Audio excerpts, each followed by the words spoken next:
संघर्ष न्यूज, लढा बहुजनांच्या हक्कासाठी। महाराष्ट्राचं राजकारण आता ओढ जिहाद वर्सेस धर्मयुद्ध, मतांचं धर्मयुद्ध अशा पद्धतीने असे तुम्ही बीजेपीची लाईन चालवणार असाल तर बीजेपीची लाईन चालवा। तुम्ही चॅनलवाल्यांना उत्तरांना कशाला बोलवत आहे? अजिबात बोलू नका।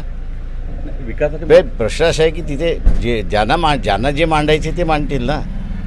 बीजेपीला धर्मयुद्ध मांडायचं आहे, तिचं धर्मयुद्ध मांडतील। आम्ही विकासाचा मुद्दा मांडतोय, तुम्ही विकासाच्या मुद्द्यावरती काहीच बोलत नाही आहात आणि आम्हाला सारा ब्लॅकआउट करून टाकले तुमच्या सगळ्या चॅनलवाल्यांनी। असंच आहे त्याच्यामधलं का तुम्हाला जो अजेंडा प्रॉपगेट करायचा आहे त्या अजेंड्यासाठी तुम्ही आहात, त्याच्यामुळे असं तुम्ही काही न्यूट्रल नाही आहात, तुम्ही सगळे मॅनेज चॅनल आहेत असं माझा आरोप आहे त्याच्यामध्ये। बाळासाहेब, तुम्ही हे केल्यानंतर महाराष्ट्राचं राजकारण धर्मावर आणण्याचे जे प्रयत्न सुरू आहेत, विकासाचे मुद्दे संपले असं वाटतं का तुम्हाला? ते विकासाचे मुद्दे आहेत, तिथे असणारा सोयाबीनचा भाव पडलेला आहे, कापसाचा भाव पडलेला आहे, सत्तेमध्ये सरकार आहे, त्याच्यावरती असणारे देवेंद्र फडणवीस काय बोलत नाही आहेत। तर धर्मयुद्ध, अरे 85% इथला असणारे हिंदू आणि 15% मुसलमान आहेत, तर 15% मुसलमान काय तुम्हाला असं हे करणार आहे? तुम्हालाच असणारं पहिल्यांदा असणारं धर्माच्या नावाने एकत्र आणताय हे बरोबर आहे, पण मराठा विरुद्ध ओबीसी हे राजकारण पण खेळताय ना, ते पहिल्यांदा लक्षात घ्या।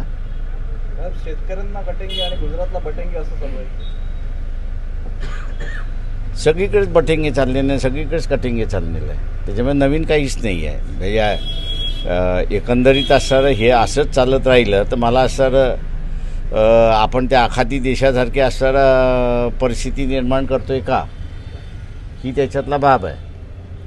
म्हणजे आता अकोल्यातलंच तुम्ही असणारं घ्या ना, एका बाजूला महानगरपालिका विकणारा बीजेपीने दिलेला उमेदवार आणि दुसऱ्या बाजूला दंगलीतला 302चा काँग्रेसने दिलेला उमेदवार, हे असेच जर शहरामधलं असताना जर रिप्रेझेंटेटिव्ह राहणार आहे तर शहराच्या लोकांचं काय होणार हे लोकांनीच बघावं। बाळासाहेब, हे सर्व राजकारण होत असताना महाराष्ट्रात फ्रॅक्चर्ड आहे, कोणाला बहुमत नाही आहे। चलो, थँक्यू बाळासाहेब, एक शेवट, थँक्यू। त्रिशंकू सरकारमध्ये वंचितची काय भूमिका आहे?